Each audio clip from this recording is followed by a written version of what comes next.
Let's look at an example here, which will show the power of cross-references querying, as well as dragging records from group to group. And what we want to do in this circumstance is imagine a situation in a church, and in this church, there is a value for making sure that everybody who comes to the church services feels connected. Many people who do come to church services don't get much of a chance to meet people or know anyone, and oftentimes that's an expectation that they be called or contacted in some way. So in this particular church, the circumstance is that this duty, instead of being given to a dedicated greeting team, is given to Bible study leaders.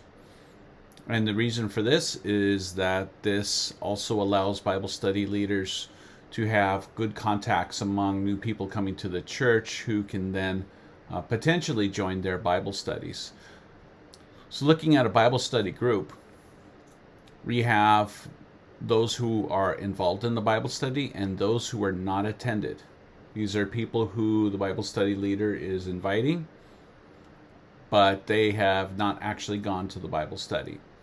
So what we want to do is we want to make sure we find all the people who are not currently in Bible studies, who've come to the church services, and divide them up amongst the Bible study leaders. And this is really easy to do with cross-reference. So let's take a quick look on how to do it. First, how do we know who are the group of people that we want to divide up? Well, that's very easy. We want people to go to church services, but not Bible studies. So church services, and then we subtract Bible studies from that. And this is the list of people who are going to church services, not Bible studies. All right. Now let's start dragging people from here to the not attended of each Bible study. Let me expand a few of these. So the first thing we want to do is we'll set up something that's maybe an artificial situation. And I do this so that you'll be able to see more clearly how this works. We're actually going to drag everybody with a first name that starts with A over into the professionals Bible study. This is not how you would do it in real life.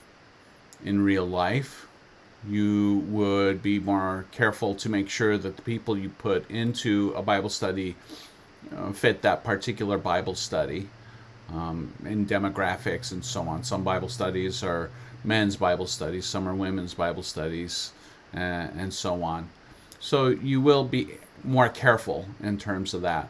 But so you can see how this works, I'm going to select everybody with the name starting with A, and we'll drag them into the not attended for the professionals Bible study.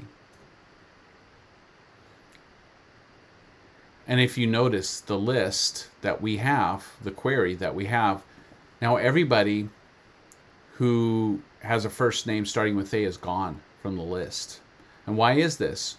Well, because remember what our query was. It was church services minus Bible studies, and everyone with a name starting with A has been dragged into a Bible study.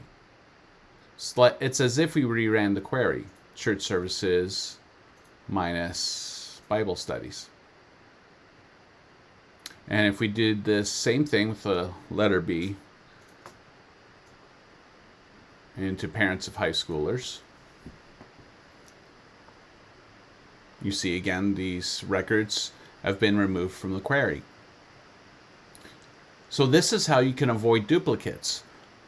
You do not want people to be contacts for several members, several Bible study leaders, because they'll get several phone calls. At the same time, you want to make sure that everybody is covered. So this list will keep decreasing as you add people to their not attended of the different Bible studies. And you'll know who has not been assigned because it will be in this list.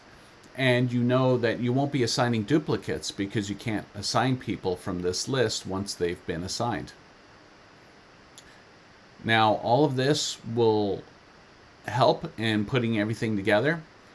We want everyone to be assigned at least one Bible study leader and no duplicates to avoid confusion over contacting of people.